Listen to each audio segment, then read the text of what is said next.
On October 5th, 2007, Bungie, the developers behind the immensely successful video game series Halo, officially announced their separation from Microsoft, marking a pivotal moment in the franchise's history. However, this separation came with a caveat. Microsoft retained the rights to the Halo brand, and Bungie were obligated to create 2 more games before fully breaking away. Amidst this transitional phase, Microsoft recognized the necessity for a new team to shepherd the future of the Halo brand.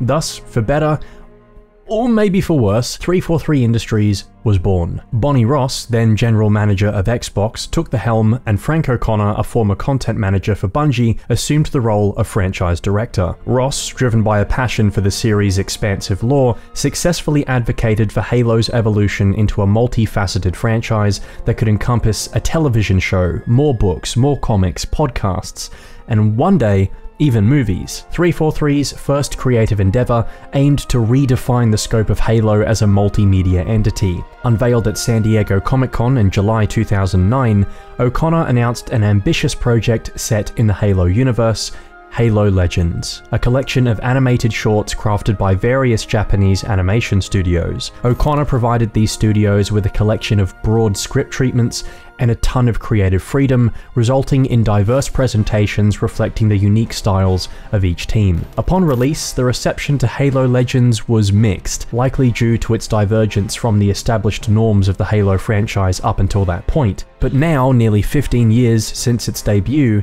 the question arises: does Halo Legends stand the test of time? And what insights can be gleaned from it to enhance the future of the Halo franchise?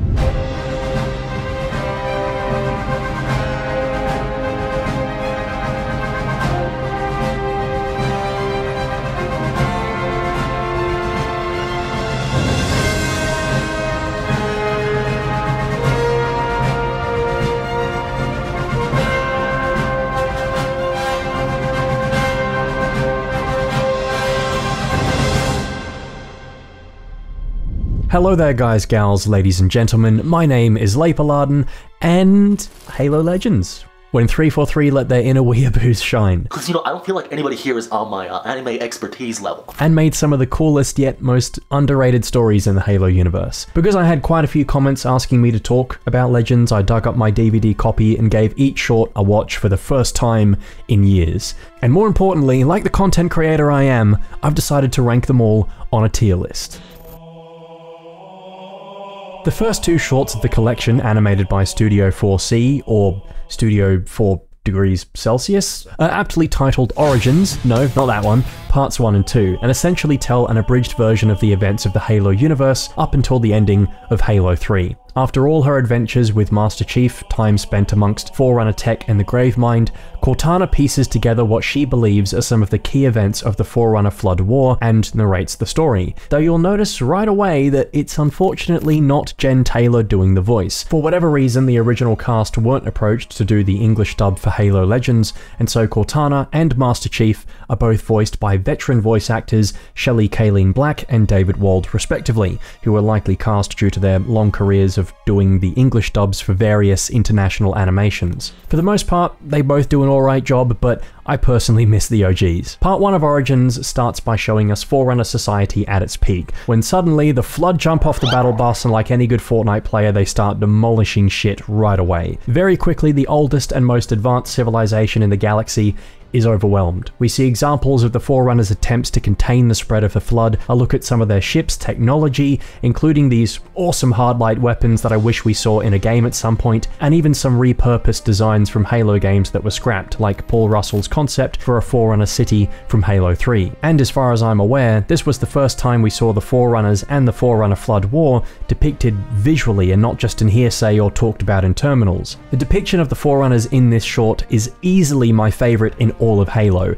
There ain't no fancy floating bits and glowing LEDs on their armor like it's Tron Legacy or some shit. We don't see their faces, so they're still left somewhat mysterious, and the weapons and armor they use draw parallels to other forms of technology in the Halo universe when we pick it up and play it in the games. Their hard-light weapons make similar sounds to the energy sword, And as we all know, a lot of Covenant tech is reverse engineered from Forerunner stuff, so it's just something to consider there. And their combat skins feel reminiscent of those that would be worn by Spartans many millennia in the future. After 1,000 other means were tried and failed, the Forerunners displaced the halo rings around the galaxy and fired the array, cleansing the galaxy of all life. Supposedly. What's left of the Forerunners, their machinery and sentinels, are entrusted with reseeding all life in the galaxy. The Forerunners may be gone, but they left a lot behind for future spacefaring species to discover. And beat the shit out of each other over as well. Part 2 of Origins recounts the history of humanity, its expansion among the stars, civil war with the insurrectionists, first contact with the Covenant on Harvest, and the massive conflict that followed. Origins 2 is a bit of a step down from Part 1, in my opinion, primarily because of just how wrong it gets the end of the Human Covenant War. It's made out to sound like humanity teamed up with the Covenant to defeat the Flood, which could not be any further from what actually happened at the end of Halo 3. In fact, it was kind of the opposite. The short ends with Cortana looking to be going through early stages of rampancy, coming to a pretty grim conclusion that humanity will always find something to fight over, and there will unfortunately always be war. I think Origins is a solid A tier. For those who are hopping on board Halo for the first time, or have maybe played the games and want a bit more backstory for the Forerunners and the Flood without having to read several books and have your brain explode with information, Origins is a concise and visually striking recap of Halo's history and of the Forerunner Flood War that shows just enough about this ancient conflict without giving too much away and ruining the mystery. Short number 2 is entitled The Duel and stands out compared to the other Halo Legends episodes due to its very different art style. While I can see what production IG were going for, making every frame look like a watercolor painting, it's a bit distracting to watch, especially in standard definition DVD, and I often find myself struggling to focus while watching it because of just how visually noisy the art style is. Despite this though, the Duel is every Elite player's wet dream and is basically the reason for the hundreds of Sangheili social servers on the MCC customs browser. The Duel depicts the culture of the Elites being in a similar vein of that to feudal Japan. It shows us their homeworld of Sanghelios and tells the story of how the rank of Arbiter became a title of shame. The music for this short stands out from the others too, being composed by Yasuharu Takanashi.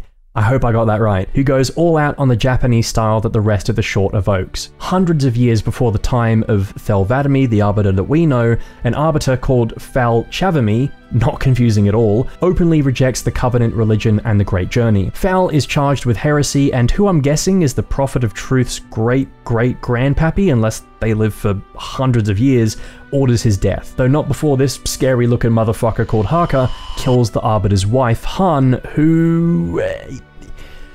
yeah, I don't think that's how female elites are supposed to look. Are they even part of the same species? Because that definitely doesn't add up with my totally legitimate research on DeviantArt. Mummy milkers. Fal, though, has got that dog in him and solos a whole battalion of Covenant forces, including some Chungus hunters and this perfectly timed comedy relief grunt. He's a demon! After discovering his wife dead, Fal goes to face Haka in a 1v1 swords only on Snowbound, which ends with the two of them killing each other. Also, kudos to the animators who obviously played Halo CE and added this Easter egg of the Arbiter just bleeding forever, much like how the elites in that game do. I think this just might be my masterpiece. If it weren't for the distracting art style, some pretty amateurish voice acting at times... You uncertain? Shut up! You're fucking annoying! And questionable depiction of female elites. God, I feel like such a nerd having to bring that up. I'd happily give the Duel an A tier, but currently it's sitting further down in B for now. Animated by B-Train, Homecoming shows a grim picture of what it's like to be a Spartan 2 as we're placed in the shoes of Daisy 023. We jump between the present day during a planetary siege by the Covenant where Daisy leads a squad of Marines to an evac Pelican, and back to the past where Daisy and some other Spartan 2 candidates escape the facility they're held in. She stows away on board a ship to return to her homeworld of Sargasso, where her dreams of returning to her parents are crushed when she is met by the Flash clone that was created to replace her. Daisy is tracked down by Dr. Halsey, who I guess went blonde for a little bit, and despite coming close, Daisy can't quite bring herself to kill the Flash clone. In one of the best uses of Under Cover of Night ever, cutting between the present day and the past, Daisy runs across the bridge to her family home and to the evac Pelican. After copping some needler rounds, got Sudanese crystalline shards poking out my lungs. Fuck, boy. Daisy falls to the ground and watches on as the evac Pelican and the Marines she tried so hard to save are wiped out. We flash back to the past where the clone gives Daisy a little teddy bear charm that she lost while being kidnapped by Oni agents. Now available in the Halo Infinite shop for the low price of 500 credits. And Daisy willingly returns to the Spartan 2 program. Not too far in the future, Master Chief finds Daisy's body, leaving her to rest with the teddy bear charm, and then he takes her wallet and car keys while he's at it. Should call you Master Thief. The animation for Homecoming feels a bit rushed at some points, but it has a charm to it that reminds me of late 90s, early 2000s cartoons that I used to watch as a kid, like Transformers Armada, where you could tell the animation was all hand-drawn and inconsistent between shots. The concept of a Spartan meeting the Flash clone that unknowingly stole their life away from them is just brilliant. I just wish they did more with that, and we got to hear the two Daisies talking more to each other. Even though no new music was composed for the episode and they reused pieces from the games, it's all done very tastefully, like the aforementioned use of Under Cover of Night from CE, or Spirit of Fire from Halo Wars that perfectly captures the wake of the destruction on Sargasso after Daisy has fallen, and the slight glimmer of hope that we all feel when Master Chief appears and is accompanied by the Halo monk chant. Goosebumps every time. Despite some minor gripes, I think Homecoming belongs in A tier as well. The next short is Odd One Out by Toei Animation, one of the oldest Japanese animation studios in the business, most famous for their work on One Piece, Dragon Ball Z, and Yu-Gi-Oh!, and those influences definitely shine through. When I first watched Halo Legends, I remember thinking Odd One Out was dumb as hell, and to be fair, it is. I'm one heck of a mama myself! Odd One Out follows the story of Spartan 1337, a joke so old that people in their 30s will probably be the only ones to get it. 1337 is an idiot, to put it kindly, but a lovable one. During a routine operation, 1337 falls out the back of a very big Pelican. There's like a whole conference room in there, and discovers a family of superhuman kung fu acrobats who are raised by a crashed UNSC ship's onboard AI, and there's a T-Rex that likes to play fetch too.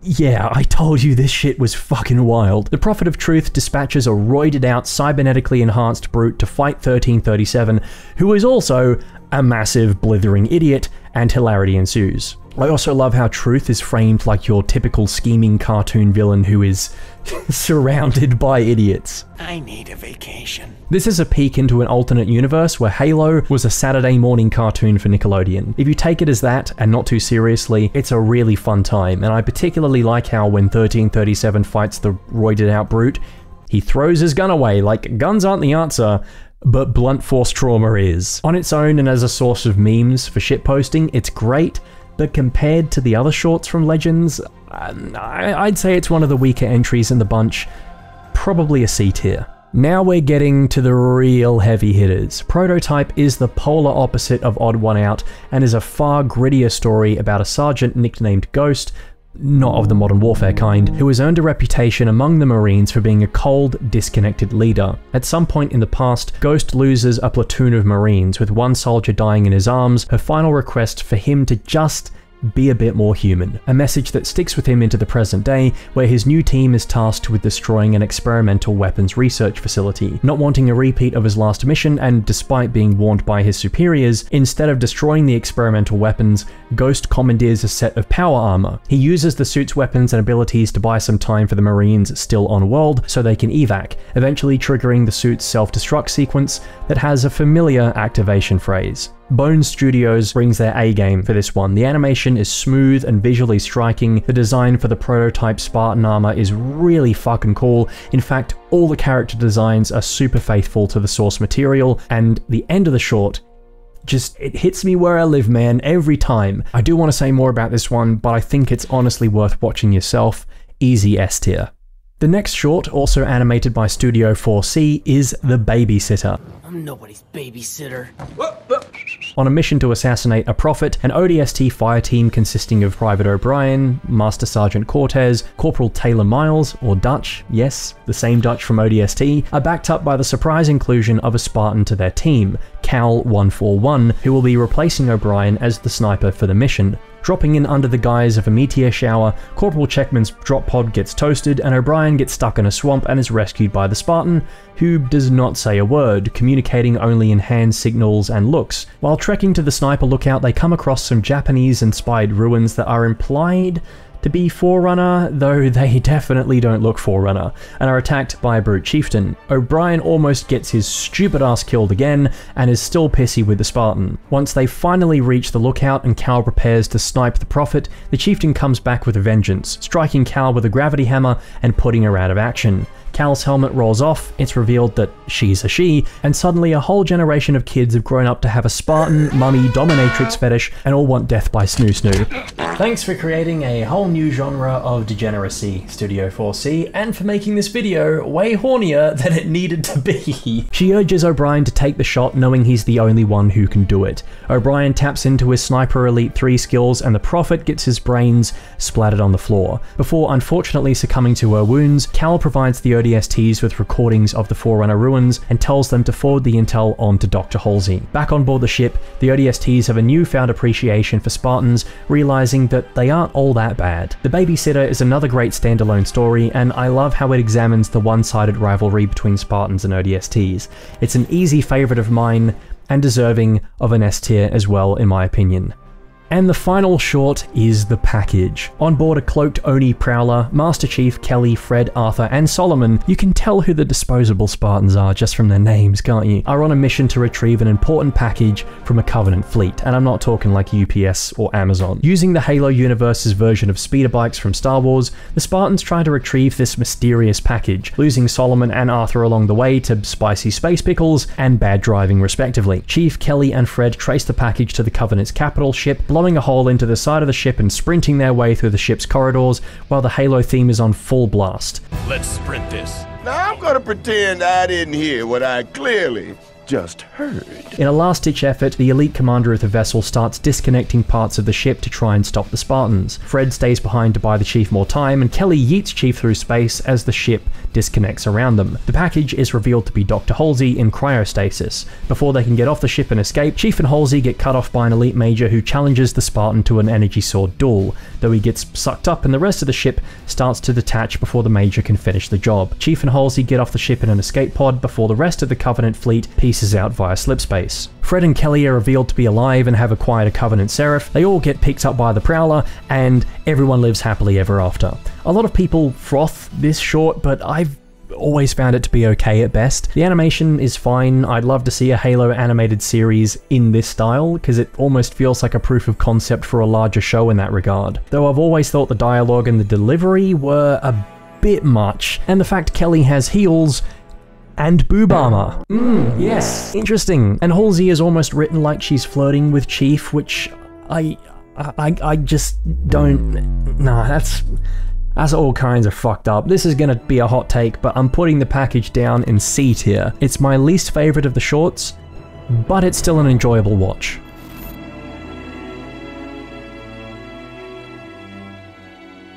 Putting my nostalgia aside, I think Halo Legends still stacks up fairly well, and in some cases I've even come to appreciate them more in my old age. The reinterpretation of Marty O'Donnell and Michael Salvatore's music is skillfully executed. I particularly like the incorporation of entirely new sections within some pieces, featuring new melodies that seamlessly align with or expand upon the essence of the original compositions. I think there's something to be said about these short glimpses into various aspects of the Halo universe, and the irony behind this being one of 343's first projects to be greenlit, yet they now seem hyperfixated on Master Chief this, Spartan story that, yada yada yada, and have consequently narrowed the mainstream appeal of the franchise to green guy shoot alien, rather than broadening it like they initially intended to do. Halo is somewhat limited in the ways its stories are told. You got the games, and then you got the books, and the occasional written piece on Waypoint. And I'm not counting the TV show, because... well, it's shit. We're living in an age where the limited animated series has seen a massive resurgence. Cyberpunk, after bombing harder at launch than Boogie 2988's reputation, can get a limited anime series. Terminator, going from sci-fi classic to sci-fi crap, can also have a limited anime series. Star Wars did it, The Matrix did it, Batman did it. Halo was kind of ahead of its time. There's still so much that can be explored within this universe. I want a story that follows the perspective of a grunt during the Grunt Rebellion that was quelled by one of the former Arbiters, or of someone who worked at the Traxxas factory who struggles to survive after the flood crash land near Voy with real body horror elements a la John Carpenter's The Thing, or go further back in time and show us the Forerunner's response to discovering the Endless after firing the Halo rings. Show us some more ground level stuff from the viewpoint of Marines or ODSTs, or get this right, Sergeant Johnson. Just that. Nothing else. Just 15 minutes of gorgeously animated Sergeant Johnson with David Scully doing the voice, and voila, cinema. I'd also be interested to hear what kind of stories you would like to see in a potential Halo Legends 2, so feel free to leave some ideas in the comments below, and maybe like and subscribe while you're down there too. Animation provides a canvas for storytelling on a grand scale, unhampered by the budget constraints that often limit live-action productions. Try getting Pablo Schreiber to spin upside down in Spartan armor, spraying a bunch of Covenant with 2 SMGs. You couldn't do it. The visual medium of animation offers accessibility, making it more approachable than delving into a book which demands a greater investment of time and effort. The call for a Halo Legends 2 is not unwarranted. Given the evolution of the Halo universe since 2007, it's no longer confined to the singular narrative of Master Chief. The franchise has expanded into a vast cosmos with multiple different time periods to cover, and while Chief remains a pivotal figure and the grounding force in Halo's narrative, there is a compelling argument for diversifying storytelling beyond the constant focus on him and other Spartans. But there's a growing desire for something different, and you can see that with all the appeals for spin-off games like a Flood horror survival game, or the reappraisal that many have had for Halo 3 ODST, and the many mods that fans have created like Sins of the Prophets and Operation Trebuchet that take assets from Halo, stretch them over a different type of game, and it somehow works. Fans don't want to leave the Halo universe that they know and love, but they do want different experiences from it. Halo Legends demonstrated the abundance of untold stories within this universe, presenting a valuable opportunity for exploration. 343 need to open their third eye when it comes to Halo and embrace a broader mindset of what Halo can be.